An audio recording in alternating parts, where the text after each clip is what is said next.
Hello, welcome back to our Ancient and Medieval World History video lectures.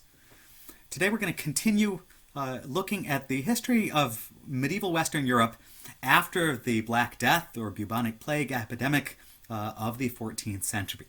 And we're going to focus on the continuing rise of France and also the new developing powers of Portugal and Spain as dominant kingdoms in Western Europe and beyond. When we left off, we had talked about the devastating effect that the bubonic plague had on European society. In terms of the development of the French kingdom, the bubonic plague temporarily interrupted France's wars with England, but those resumed soon after the initial plague outbreak died down by around 1350. Again, the kings of England, the long-term rivals of the French, are claiming in the 1300s that they actually have a right to be kings of France, to push the French royal dynasty out of power, and to take authority over both kingdoms for themselves. The French crown, of course, is resisting this claim and attempting to assert its own rights to rule over French territories. Now, the fighting seesawed back and forth. In the early part of the war, the English had the advantage in open battles when they were fought because of the English adoption of longbow archery tactics, which caused heavy casualties among the mounted French knights. On the other hand, the French had more men and more money, and the English could win battles in the open, but found it difficult to capture major cities. So although the English won a number of dramatic triumphs, notably capturing a king of France in 1356, they don't manage to actually take over the majority of the French kingdom. They still hold Aquitaine in southwestern France, and they have some footholds along the coast of Normandy and Flanders in northern France. This dynamic changed in the early 1400s with a new surge in fighting between the French and English that coincided with a civil war in France itself. Among several of the different regional nobles who the French kings count on to try to support their power. Now, in the early 1400s, the King of France is a man named Charles VI, and he suffers from a number of mental illnesses, probably schizophrenia, but also other much more serious conditions.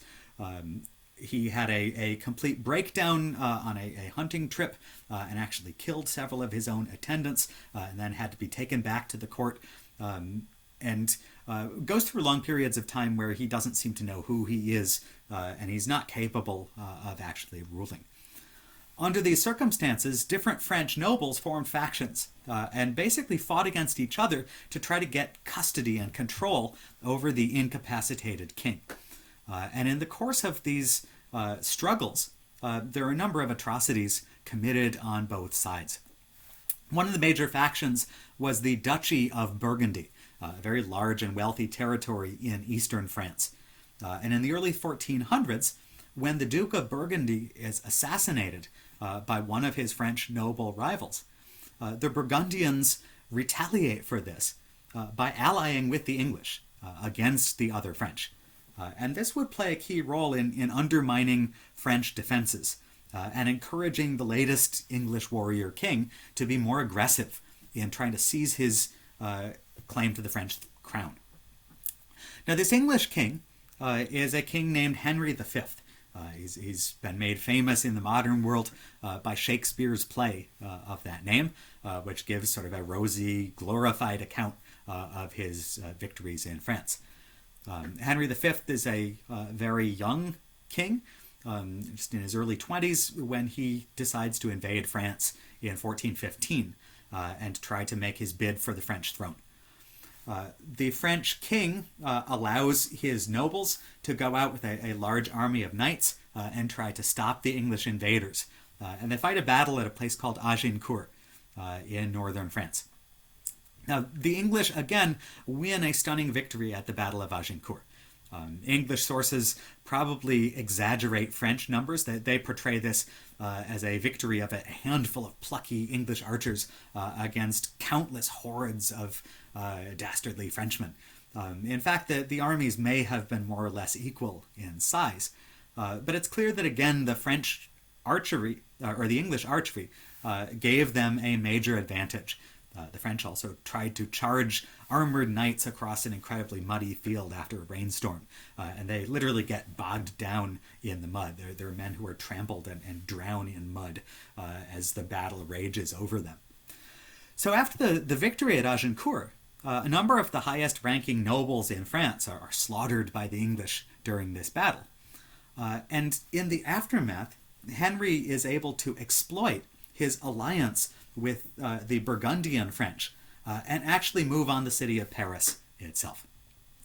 Now, ultimately, the authorities in Paris, including the Queen of France, the wife of the mentally ill king, end up negotiating with the English and surrendering Paris in order to try to save themselves and save their own noble properties.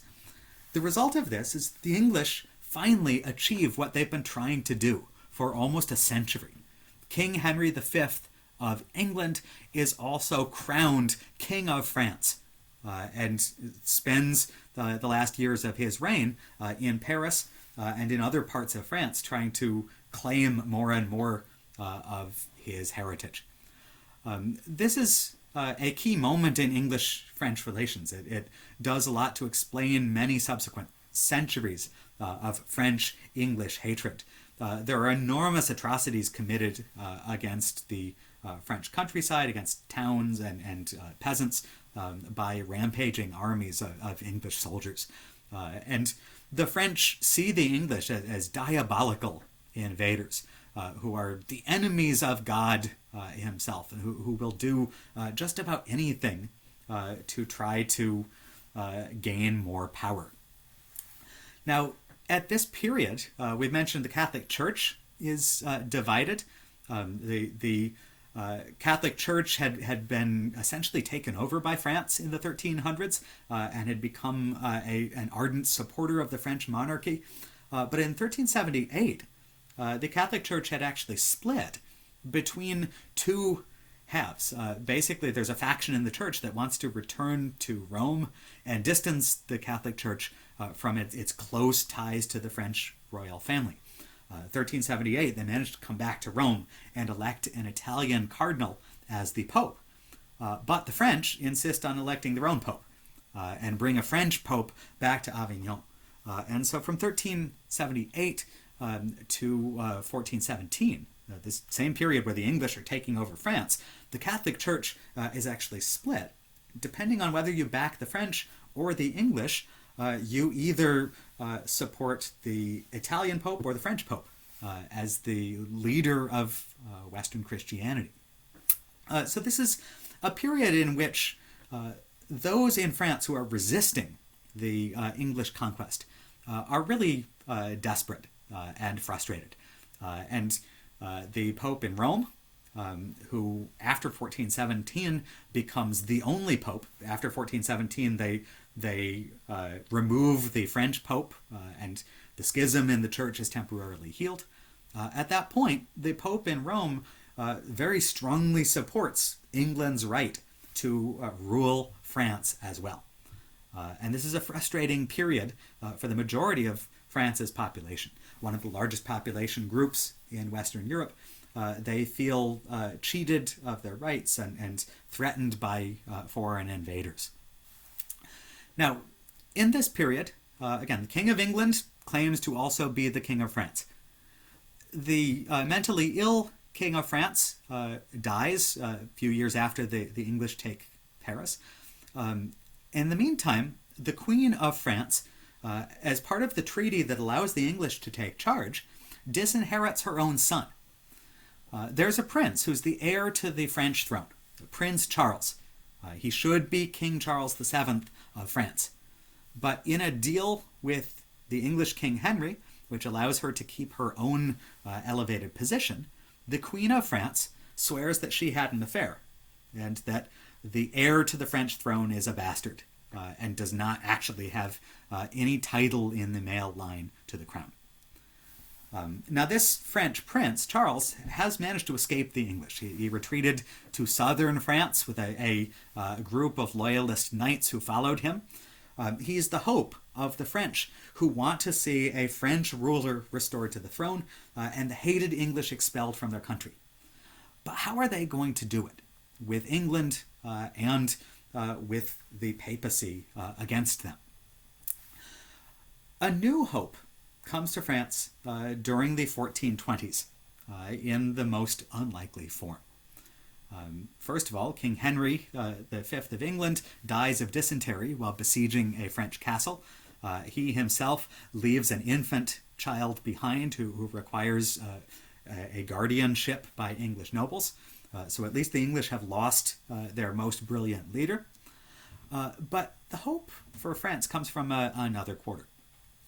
In 1429, a teenage French peasant girl named Joan of Arc, comes to the castle at Chinon in southern France, where Prince Charles is holed up with his followers. And she tells those who she meets that she has had visions sent by Almighty God, which empower her to lead the French people and to drive the hated English from their soil. And she says that God has sent her, that she will be the hand of God and work his miracle, and that she can bring Charles his throne. Of course, there's skepticism when faced with this claim from an illiterate peasant girl. She answers all the questions that are put to her. She passes various tests that are put to her by knights and nobles and clergy. Most famously, Charles is amused by the idea at first and decides that he's going to disguise himself in his court. He'll have a court audience for her, but he'll put someone else up on his throne, and he'll hide in the back of the room dressed like one of the minor nobility. And they'll see, does she really come from God? Can she figure out this trick? And Joan walks into the room. She wouldn't have any reason to know what the Prince of France looks like. There aren't coins with his image on it. There aren't publicly circulating posters, portraits with images of the royal family. There's no reason a peasant girl from northern France should know the image of this French prince. And yet she walks into this crowded court, looks at the person on the chair and says, "You're not the prince," and then pushes her way through to the back of the crowd and finds Charles and tells him that God has sent me to put you on your true throne. So at this point, the French have little more to lose. They decide to trust Joan and her claim. They listen to her unusual request to be given armor, to be allowed to dress as a man and ride with a sword and with a holy banner blessed by French priests. And the best knights the French have left ride behind her. And they send this French army north. Charles himself stays in his castle, relying on Joan and his knights to do the fighting for him. They march on a town called Orléans in the center of France. That's a critical French fortress that's under siege, and it's in danger of falling to the English. It's been holding out desperately, hoping for a miracle, and Joan provides it. Joan and the French show up at Orléans. They face the English, who have a number of longbowmen and also some primitive cannon on their side. Joan herself is shot in the chest by a longbow arrow that penetrates her armor, but luckily doesn't strike the heart and doesn't penetrate deeply enough to hit the lungs. She is okay. The men, seeing her with an arrow protruding from her breastplate, again believe that this is miraculous, that God is sparing her. The French launch this heroic assault, break through the English siege lines, fight their way into Orléans, and save the beleaguered French city, and force the English to retreat before them. At this point, more and more French rise up, hearing the story of this miraculous girl, believing that she's sent by God. They view Charles as their true king. And now the army of France, with Charles now joining them, marches to the French cathedral town of Reims, where the kings of France have been crowned for hundreds of years. And they have a coronation ceremony and declare Charles VII, in the eyes of God, the legitimate king of France. Now, the English still hold Paris and northern France, and they have the Burgundians in the east who are loyal to them, and they hold Aquitaine in the west. So the loyalist French, following King Charles and Joan, are in the center. And basically they have to expand and try to take more and more territories. Joan tragically ran out of miracles within a short period after her whirlwind success.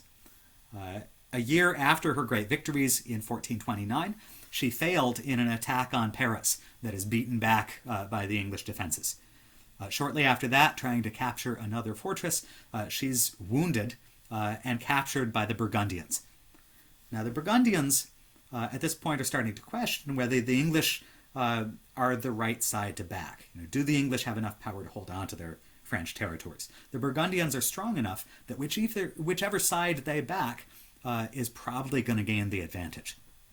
So the Burgundian Duke at this point offers to ransom Joan back to King Charles of France. And Charles says no.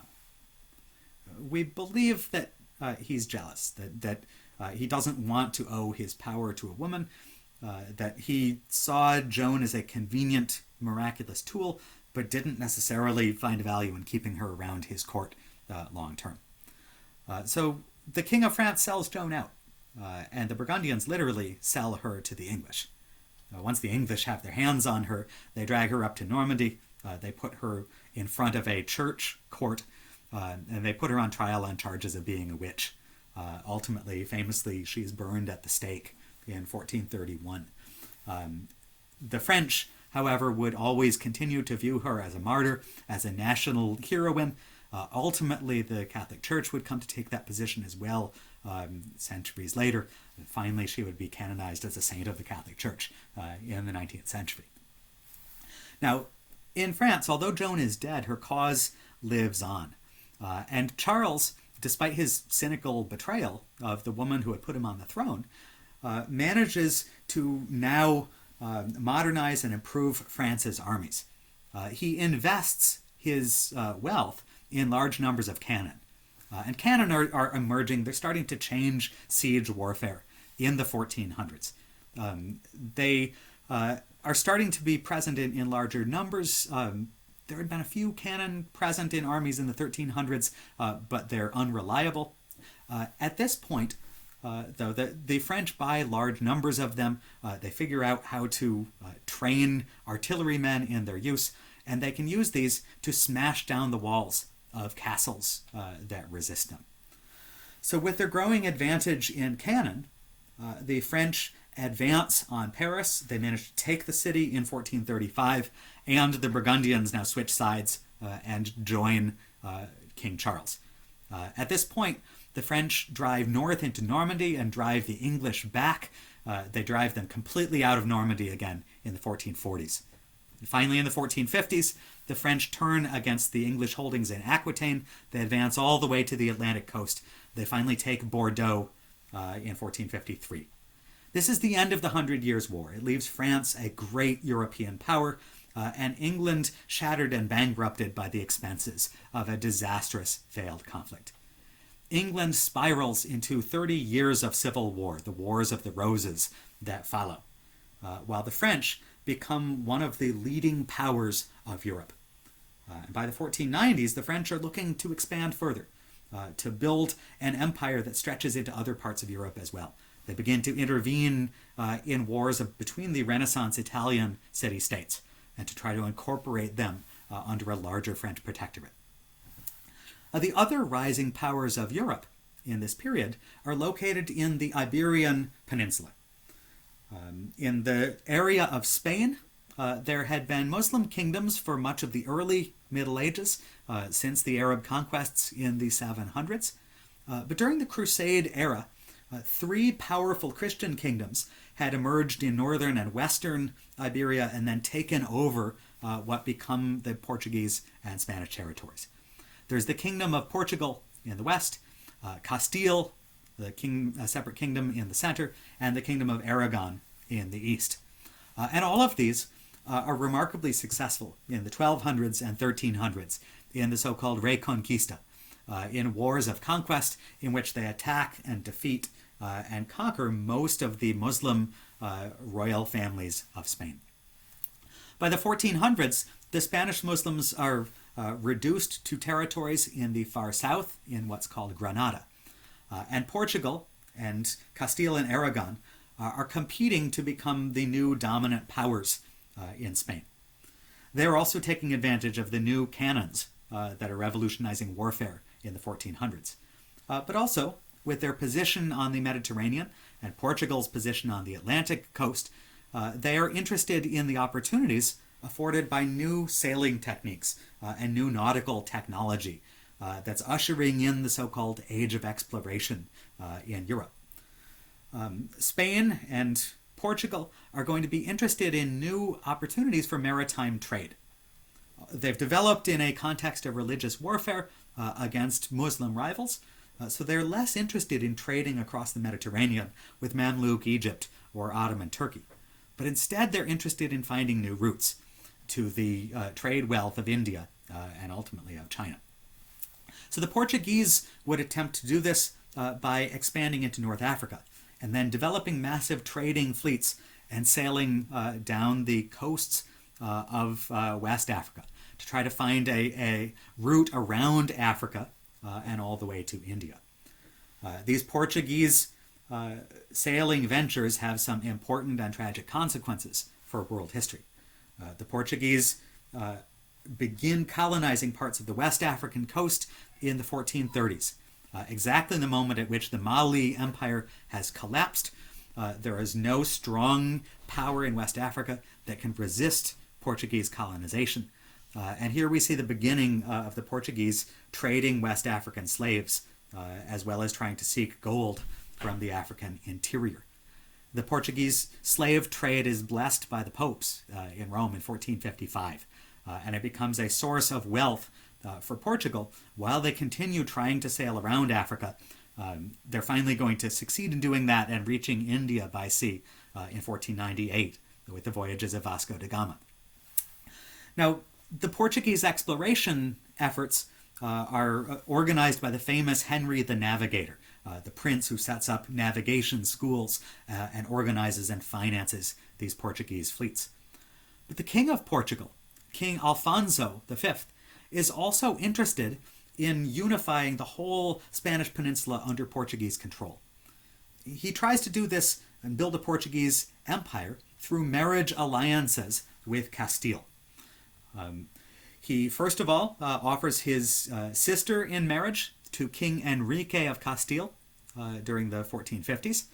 Unfortunately for Portuguese plans, however, King Enrique is impotent, is unable to consummate the marriage, and that doesn't produce a child who can create a Portugal-Castile merger. Instead, Alfonso of Portugal proposes marriage to the heir to the Castilian throne, an 18-year-old girl, 20 years younger than him, Princess Isabella of Castile. But Isabella does not want to marry the King of Portugal and become a pawn in Portugal's imperial ambitions. She wants Castile to have its own empire, to be the center of warfare against the Muslim world and a growing Spanish empire. So she outmaneuvers Portugal as well as her own older brother, Enrique of Castile.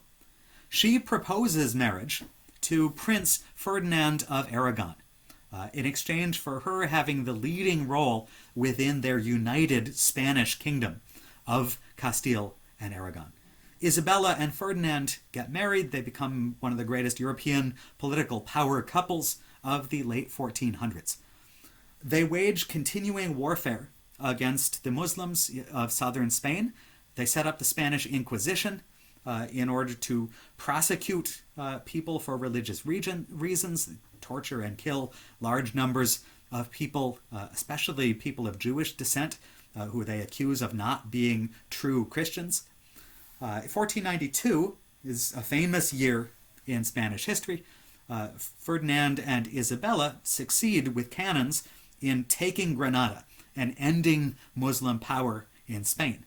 In that same year, they engaged in a massive act of religious discrimination, expelling all Jews from Spain, confiscating the property of every Jewish family in Spain, and using that stolen treasure from a large minority population, they finance Christopher Columbus and his expeditions to try to make Spain wealthy and powerful by finding new trade routes to the Indies and China, sailing west across the Atlantic. Of course, you know how that story goes.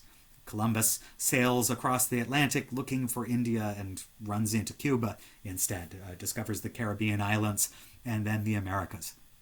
By 1494, Isabella and Ferdinand make a trade treaty with Portugal, in which they divide the world into spheres of mutual trade ambitions.